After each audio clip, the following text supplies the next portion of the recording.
Casey Schwartz. You are the author of 2 books, and today we're here to talk about your second book, Attention, a Love Story. Casey, thank you so much for being here today. I'm so happy to be here. Thank you. So this is the first time I hear someone being in love with the concept of attention. Of course, this is something that is sold to us all the time, that we have to get our attention to ourselves and that there are all these devices trying to catch our attention, but I never heard of it referred as a love story like you did. I wonder if we could start with you telling us a little bit about your background. How is it that you ended up being a writer? Is this something that you always wanted to do, to write books? Yes, I grew up in New York City, surrounded by writers. My parents are writers. Most of their friends are writers. So I think from a young age, I had this sort of misapprehension that kind of everyone was a writer. And it seemed inevitable that I would be too.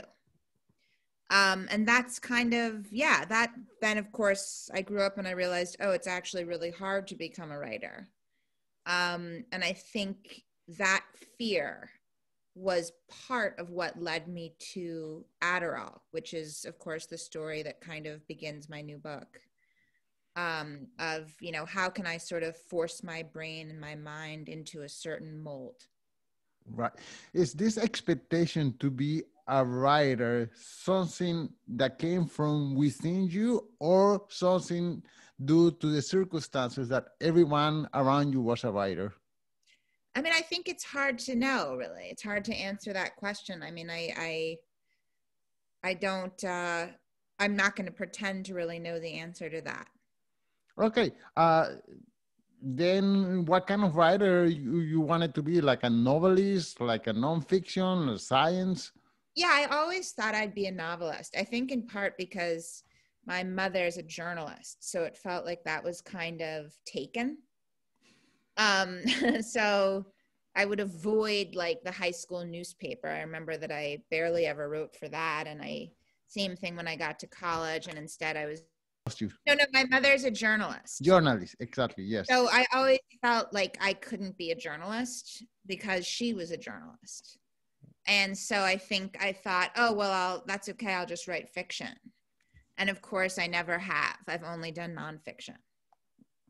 And on your desire to be a novelist, did you ever write short stories or little tales when you were a little girl? Or once again, was this like, I want to be a journalist, but not having that inner, I don't know, desire to create imaginary worlds that a fiction teller does?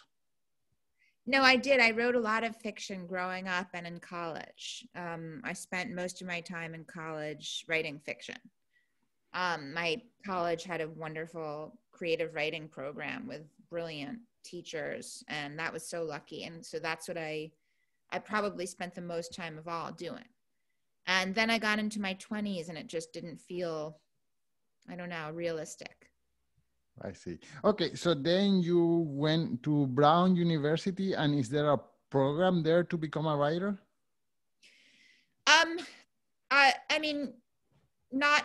To become a writer, you can study writing at Brown for sure. And I did, and it was wonderful. And that is where, I think that's where I sort of, they have all these workshops, sort of in the style of the Iowa Writers Workshop or another MFA workshop, where you sort of critique your classmates' writing and you get critiqued. So I definitely had that experience as an undergraduate. And I learned a lot from that. So what was your major? It was comparative literature. Oh, comparative literature. Okay. And so what kind of, I hear from your book that you were behind in some kind of project that you had to do, and then your friend gave you this pill, which was the beginning of the drama of Adderall. But what exactly, were you always late and leaving works for the last moment, or you were constantly, let's say, on top of things, and this is just like one time thing that you were behind schedule? I never was late. I never turned in work late. but I always left it. I remember in high school, I would wake up rather than do the essay the night before. I would set my alarm for like 5 a.m. and wake up and write it in a big fever. And I think that actually had a quality in common with Adderall, because Adderall fills you with urgency and it fills you with this sort of single-minded focus. And I think before I even discovered Adderall, I sort of gave myself a similar experience by pushing something to the brink. And, it was like now or never. And I had to have it done before I got on the school bus or it was going to be late. And then, then I got to college and I as you said, Alan, I had a big essay due the next day. I hadn't even read the book. I ran to my old friend's dorm room and I said, what am I going to do? And this was the year 2000. Adderall was new. It had only been on the market for 4 years. And I barely knew even what it was. Now we all know what Adderall is. We all know what ADD is. But at the time, it was so much more exotic. And she said, oh, try this. I can't stand it. It makes me want to do cartwheels down the hall all night. And I said, oh, that sounds incredible. And I took it and it was incredible. And I remember that I just was in this state of euphoric focus. And I read all night and I wrote this paper and the sun came up and I still felt good. And I just thought, where has this been all my life? This is obviously the missing component. This is my silver bullet, my magic bullet. And that thinking wound up causing me a lot of trouble. Right. But okay, so what I'm trying to get is, was there a lack of interest in the classes that you were taking, that you always leave things for the last moment, that they didn't attract your curiosity to get started sooner than that? Oh, no. I don't think it has anything to do with interest. I think it has a lot to do with anxiety. I see. And it's wanting to, it's that the assignment represented so much anxiety for me, because what if I didn't have a good idea? What if I didn't do it well? So therefore I can't even face it tonight. It'll have to wait till the next morning. It was really about anxiety. And I think Adderall is an answer to that anxiety on a superficial level, because it can be very disinhibiting. You take this amphetamine and you just start. And so I do think there's something about taking Adderall for an anxious person that can sort of get them out of the starting gate, sort of onto the blank page. I mean, every writer knows the blank page is terrifying. So I think, Alan, I think it had nothing to do with interest and everything to do with fear. Right. And at this time of your life, what were your distraction? If you would leave work for the last moment because you had this anxiety, and as a student, which that was your job to study, and of course you couldn't do it because you were distracted doing other things. What were those distractions? Oh, God knows. I mean, this was before, this was 2000. So I didn't even have a cell phone yet. So I can't even blame that. There was no Facebook. I can't blame Mark Zuckerberg. But I am sure I found plenty to distract myself with. I mean, don't we all, So, I mean, it was whatever the distractions of the day were. And don't they seem so much more simple looking back? Yeah, of course. Okay, so then you discover this, you do your work, you leave it to the 11th hour and you succeed and you feel full of energy. So what happened? I mean, you took this for over a decade. So tell us a little bit more of the journey and your love story with Adderall. So at first I was convinced that this was a superior way of life. That if I could control a superior way of being, I thought, and I sort of thought, well, I have the answer now, this is attention in a bottle, and armed with attention in a bottle, there's nothing in my way. And I will just sit there and study and write and focus, and that will be how I will sort of succeed. But as the years went by, the weirdest thing happened, which is that my work at school felt more unmanageable, not more manageable. It became so, it sort of spiraled out of control. And by senior year, I remember I was first of all, I was late turning in my final Russian history paper. And it was Christmas break, and I had to get an extension, and I was still on campus, and it was a blizzard, and I was in the library sort of writing about the Russian intelligentsia. And I suddenly had a full-on panic attack and wound up in the emergency room, which can happen from Adderall. And even that fearful episode wherein I really thought I was dying did not prevent me from going out, getting my own prescription to Adderall, and spending the next decade of my life taking this drug.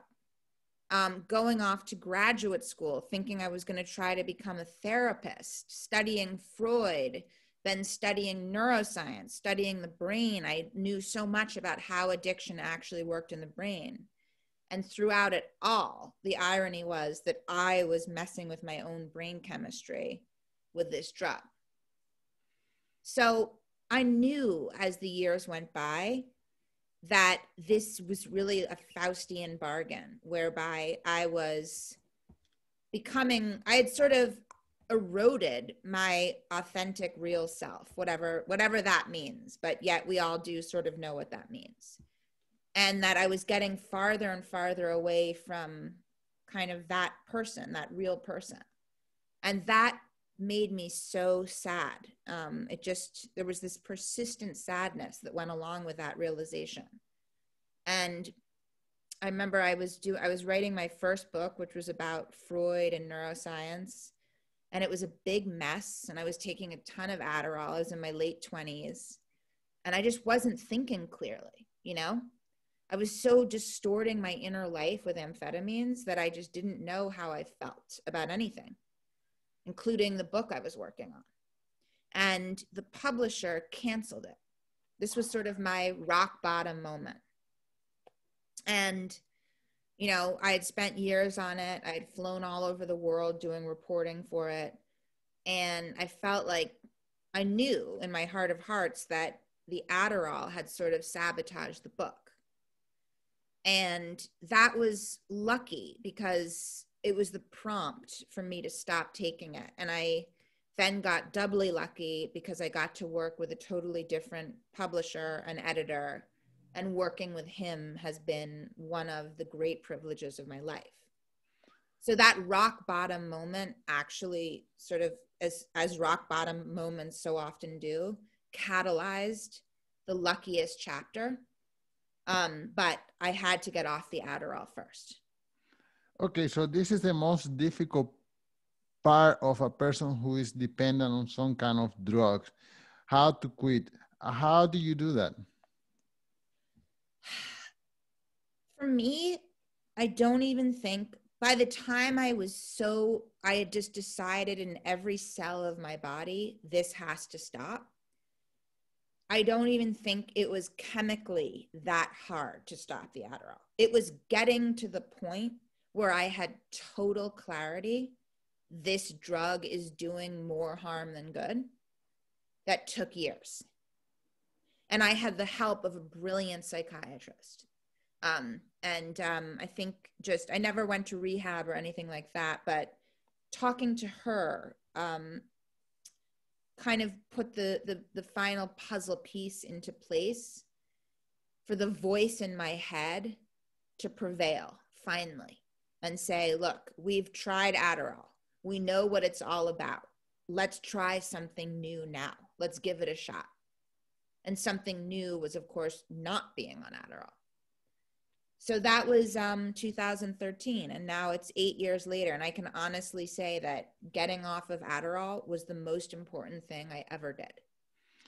Do you have any tips? I tell you, I have a friend who smokes weed, and this friend wants to get off weed so much. She knows it's not good for her, and she had quit successfully many times. So, but at the end, she always end up coming back. Do you have any tips on addiction, on how to quit a drug like you just did?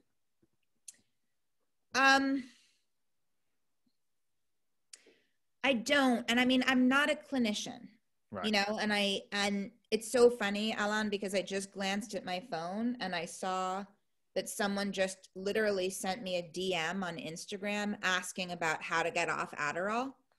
And I'm telling you, I get these messages because I wrote about this for the New York Times in 2016. I get messages like this multiple times a week. Um, I think if you're at the point with any substance where you feel like it's a problem, then it is. You know, it's not that I think that no one should be using Adderall. I don't think that. I think that for some people, Adderall is a huge help and they're not using it abusively. And it's not creating distress in their life. You know, likewise with weed, tons of people smoke weed casually, you know, recreationally in a limited way, and it's a wonderful addition to their life, and that's great for them. For others, like your friend, that's not how it works, you know? And I think just even the perception that she has to stop is very illuminating because one knows when you've sort of gone too far. Wow. Are there any um, in Silicon Valley now? Everyone wants these amazing drugs that will allow them to focus. And I have heard about microdosing this and microdosing that. Is there anything that people can use safely without risk of becoming an addict, or is this something the um, the fear that you try something, but it could not be just a one-off, but you will become an addict for always? I mean, you know, the other drug that I write about, or drugs category of drugs that I write about in the book is, of course, psychedelics, which are very popular in Silicon Valley, very. And people say that psychedelics aren't addictive and that microdosing can be really helpful for attention. I wouldn't want to comment on, you know, whether that's a good idea or not, but I definitely think the research is interesting. Okay, so we have this desire to focus and to have attention and to give our undivided attention to this particular task at hand. But is this normal? I mean, when we were cave people, cavemen, cave women, we had all kinds of distraction: the birds, the plants, the wife, the husband, whatever, the gossiping that was going on. And we never had to have this kind of attention onto the industrial revolution when we were supposed to sit at a desk or in an assembling line and just do this for hours. The mere fact of sitting down in a library to study for 2, 3, 4, 6 hours, that is totally unnatural. So is this search for attention and to focus just some kind of pipe dream that we have that is not even realistic? I think that's such a great question. And it's true. Actually, Nicholas Carr writes about this in The Shallows, that when people started reading, when things sort of transferred from an oral culture to a written one, that the very act of reading radically reshaped our brains. That, you know, we had to learn this, as you say, very unnatural act of reading and focusing on a page. And I do think, Alan, that there's a sort of, that there's a myth and there's a sort of, we have this idealized notion of attention, like we should all be monks in a monastery, sort of shut out from life, you know, able to absorb text for 6 hours. And I, you know, yeah, I think, I'm not sure that is realistic for everybody, but I also think that the development of the iPhone and sort of everything like it in the last 15 and 20 years as we've moved online has, you know, made us so many of us aware of how fragile our attention is. And it really is a different experience, living your life in such a connected way. And how fragile it really is. I'll give you an example. One time I went into online dating. Okay. So I opened my app and I just couldn't get enough. I was scrolling for hours, sending messages. And after a week, it got old. I mean, I just couldn't tolerate another half an hour of the same thing. It got boring. And I find the same thing with all the social media. I scroll through them when they all came, and I send messages and I receive messages. And then after a while, it's just available, it's there, but it's just, I find it as boring. So I wonder how real is this lack of attention. I think I'm not suffering from it, or at least I go indulge into it until I get bored, and then it's just out of my mind. But I do hear that people are struggling with this. Is it because they are working 8 hours, and then during the rest of the day they just have limited time, and then they feel like they're wasting it in Facebook, let's say, or Twitter or whatever? But I don't know. I think it's just a normal thing. We are going to be distracted by one thing or the other one. It's just that we are not being distracted by the thing that we think we are supposed to be doing. I think the thing is that you're lucky that you're sort of seemingly immune, because I think a lot of people are really not able to resist their phones, even if they want to. And in that sense, it becomes like an addiction. And in fact, as we all know, these tech platforms were really designed to target the vulnerabilities in our wiring and in our psychologies. So I think that's what makes this different. It's not just like we're gazing out the window and daydreaming, There's actually a whole team of brilliant computer scientists on the other side of my Instagram algorithm, and they want me to sit there and scroll my life away. And they've designed it that way. It's not just, I'm not up against something neutral. I'm actually up against something that is trying to steal my attention. Okay, so do you have any tips on how we can regain our attention, or how not to focus our attention on these distracting tools as the smartphone? By the way, Alan, let me just say, even I've written a whole book about attention. I still struggle with it. And so, my book is not a how-to book. My book is about just what makes attention so powerful and special and valuable. And I think basically the only tip I can offer is just be aware of how truly precious and powerful your attention is. Don't be casual about it. Don't give it away casually. It's not coming back. It's limited. So that was the feeling that actually inspired me to want to write this book several years ago. I just thought, hey, wait, why are we being so casual as we dispense our attention? Like, I don't get it. And that was the sentiment that lured me into this topic. How do we categorize where do we spend our attention? What do you mean?